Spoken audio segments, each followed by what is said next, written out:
नमस्कार दोस्तों, स्वागत है आपके अपने YouTube चैनल गुरुकुल 24 में। आज हम पढ़ने वाले हैं करंट अफेयर का एक टॉपिक जिसमें अभी रिसेंटली जो इलेक्शन हुए हैं स्टेट्स के उनके बारे में डिस्कस करेंगे। उसमें बहुत सारे चुनाव आयोग से संबंधित घटनाक्रम जुड़े हैं और स्टेट में जो इलेक्शन हुए उसके भी स्टैटिक डेटा हैं कुछ। तो सबसे पहले मैं आप सभी को बहुत बहुत धन्यवाद देता हूँ कि आपके लगातार फीडबैक और मैसेज जो मुझे मिल रहे हैं उनसे हमारा बहुत मनोबल बढ़ा है और हम ऐसा ही विश्वास करते हैं कि आप हमारे चैनल्स में जो वीडियोस देखेंगे उनको आप शेयर करते रहेंगे, लाइक करते रहेंगे और ऐसा ही अपना सहयोग देते रहेंगे। हमें बहुत इंकरेजमेंट मिलता है कि हम अच्छे से अच्छा कंटेंट आपके लिए लेके आएँ। तो चलिए शुरू करते हैं आज का टॉपिक। तो सबसे पहले जो अभी स्टेट में असेंबली के इलेक्शन हुए हैं, विधानसभा के चुनाव, उन चुनाव के संवैधानिक स्वरूप कैसा है। तो हमारे कॉन्स्टिट्यूशन में आर्टिकल 168 ये कहता है कि प्रत्येक राज्य में एक विधानसभा होगी। जो भी हमारे राज्य होंगे उसमें विधानसभा यानी लेजिस्लेटिव असेंबली होगी, ये ऐसा आर्टिकल 168 कहता है। स्टेट असेंबली के लिए एक मंत्री परिषद होगी, जिस विधायिका जिसको हम कहते हैं, जिसके माध्यम से वहां पे कानून बनाने की प्रक्रिया होगी, प्रशासन चलाने का काम होगा और वो सब व्यवस्था वहां का राज्य में जो राज्यपाल होगा उसके अधीन सारी व्यवस्थाएं चलेंगी। अब ये जो राज्य की विधायिका होगी ये दो प्रकार की हो सकती है।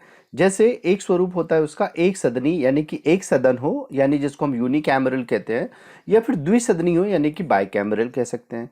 जैसे फॉर एग्जांपल बात करें तो जिस प्रकार से केंद्र सरकार में लोकसभा और राज्यसभा ये दो अलग अलग सदन है, तो राज्यसभा को हम अपर हाउस कहते हैं, लोकसभा को हम लोअर हाउस कहते हैं, निम्न सदन कहते हैं। सिमिलरली राज्यों में भी ऐसा होता है। जैसे एक होती है विधानसभा और दूसरी होती है विधान परिषद। तो विधानसभा और विधान परिषद के जो काम हैं ये इसी प्रकार से जैसे राज्यसभा के और लोकसभा के काम हैं उसी प्रकार के दायित्व हैं उनके। फॉर एग्जांपल बात करें तो कर्नाटका हो गया, पर बिहार हो गया, उसके बाद आंध्र प्रदेश हो गया। ये कुछ ऐसे राज्य हैं जहां पर राज्य में विधानसभा के साथ साथ विधान परिषदें भी कार्य करती हैं।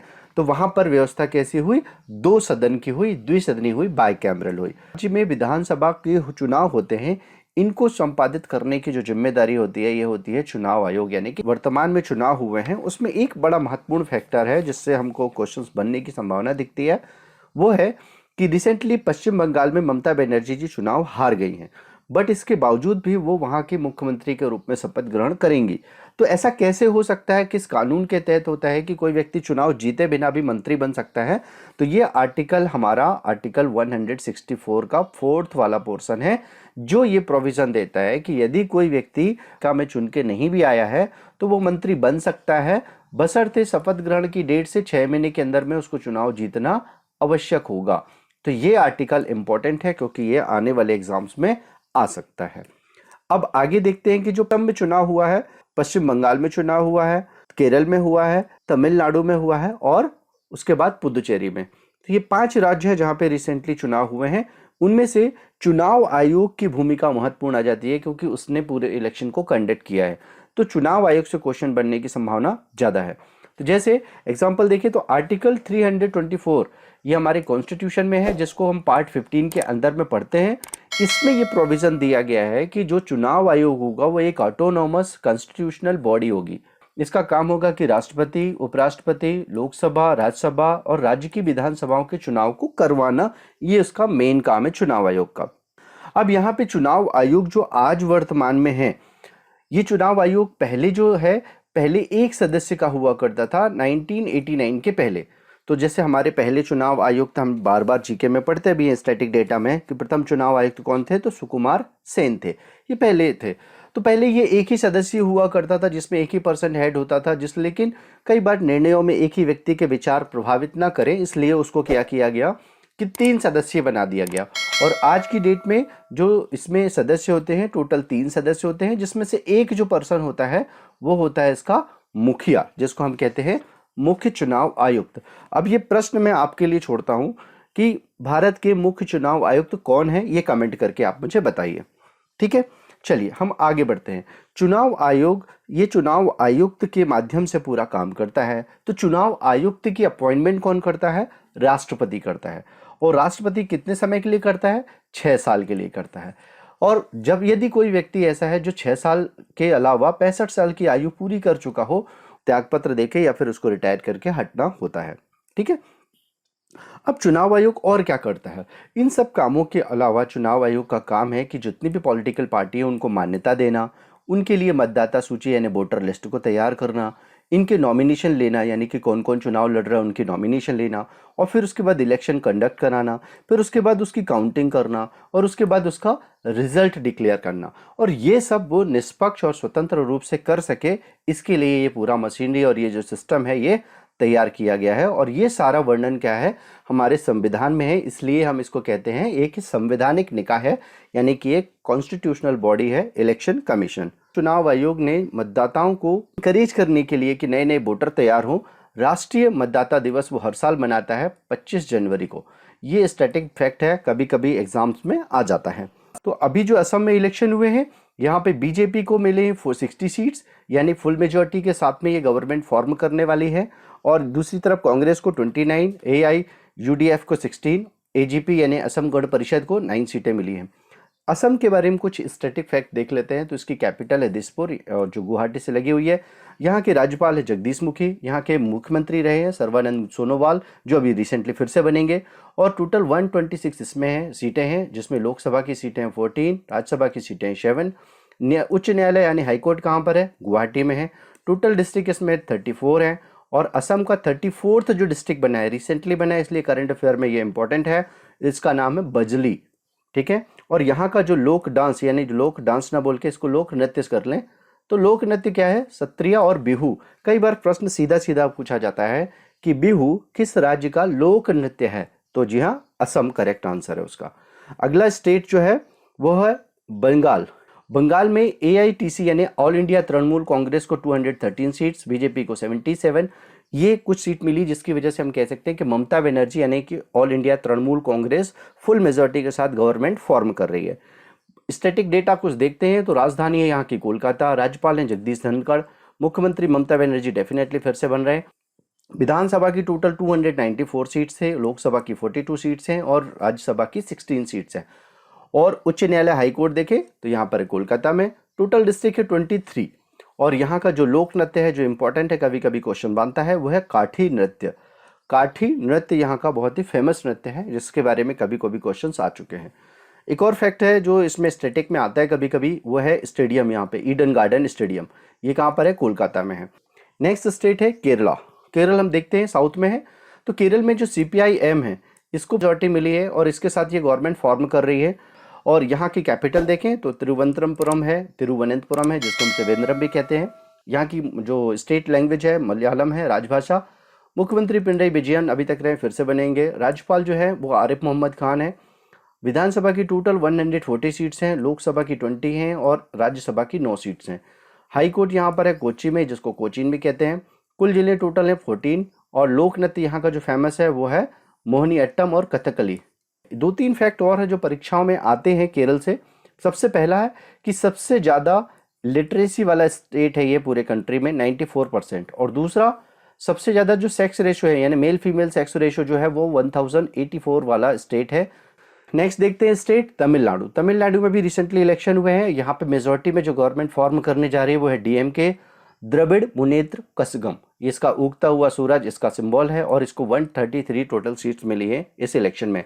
स्टेट की कैपिटल बात करें तो चेन्नई है, राजभाषा है तमिल और मुख्यमंत्री यहाँ के MK स्टालिन बनने वाले हैं नई गवर्नमेंट में। राज्यपाल यहाँ पर है बनवारी लाल पुरोहित जी।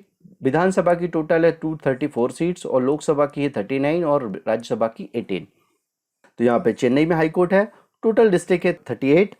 और लोक नृत्य यहाँ का फेमस है वो कोलाट्टम और भरतनाट्यम। भरत मुनि का भी एक शास्त्र है, उसमें भी ये इसका वर्णन है और ये यहाँ का बहुत ही फेमस लोक नृत्य है। 38 डिस्ट्रिक्ट नया बना है जिसका नाम है मयिलादुतुरई।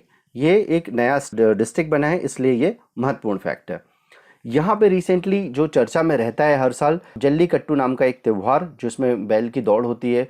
यहाँ पर जानवरों की हिंसा के लेकर के कई बार प्रश्न उठते हैं कि उनको कष्ट होता है और इसकी वजह से वहाँ पर इस त्यौहार को रोक करने के लिए भी बहुत सारे लोग प्रयास करते हैं। तो स्टेट देखते हैं पुदुचेरी। पुदुचेरी कहाँ पर है? हम इसकी यदि जियोग्राफिकल लोकेशन देखेंगे तो ये 3 राज्यों में मुख्य रूप से विस्तारित है। एक है आंध्र प्रदेश के अंदर पे यनम करके इसकी लोकेशन है पुदुचेरी, यानी कि ये पहले तो बता दें कि ये केंद्र शासित राज्य है, यानी कि यूनियन टेरिटरी है। तो इसका एक पार्ट है यनम जो कि कहाँ पर है? आंध्र प्रदेश से लगा हुआ एडजॉइनिंग। 2 पार्ट पुदुचेरी और कराईकल ये तमिलनाडु के साथ में एडजॉइनिंग में लगे हुए हैं। एक पार्ट है इसका माहे जो पुदुचेरी में है, जो कि केरल में है, ये भी पुदुचेरी का पार्ट है। तो इस तरीके से टोटल 4 पार्ट में ये पूरा स्टेट यूनियन टेरिटरी डिवाइड है। इसके बारे में कुछ और स्टैटिक फैक्ट देख लेते हैं। तो यहाँ पे रिसेंटली जो इलेक्शन हुए उसमें जो AINRC इनको 10 सीट्स मिली हैं। पुदुचेरी के बारे में टोटल सीट्स यदि देखें तो 30 सीट्स हैं। ऐसे कुछ लिमिटेड स्टेट्स हैं जिनके बारे में हम कह सकते हैं कि यहाँ पे कम से कम सीट पाई जाती हैं। बीजेपी को 6 मिली है, DMK को 6 मिली है और INC यानी इंडियन नेशनल कांग्रेस को 2 सीटें मिली हैं। कुछ स्टैटिक डेटा देख लेते हैं कि पुदुचेरी की जो कैपिटल है वो सेल्फ पुदुचेरी में है। आगे जो यहाँ के CM बनने वाले हैं वो N रंगास्वामी बनने वाले हैं। और टोटल डिस्ट्रिक्ट है 4, जैसे कि हमने मैप में भी डिस्कस किया था। माहे केरल से लगा हुआ, येनम आंध्र प्रदेश से लगा हुआ, कराईकल तमिलनाडु से लगा हुआ और पुदुचेरी भी तमिलनाडु से लगा हुआ है। विधानसभा की टोटल यहाँ पे 30 सीट्स हैं, लोकसभा की 1 सीट है, राज्यसभा की 1 सीट है। लेकिन एक महत्वपूर्ण फैक्ट है कि यहाँ पर जो हाईकोर्ट है वो लगता है कौन सा, मद्रास हाईकोर्ट लगता है इसकी टेरिटरी के अंदर में।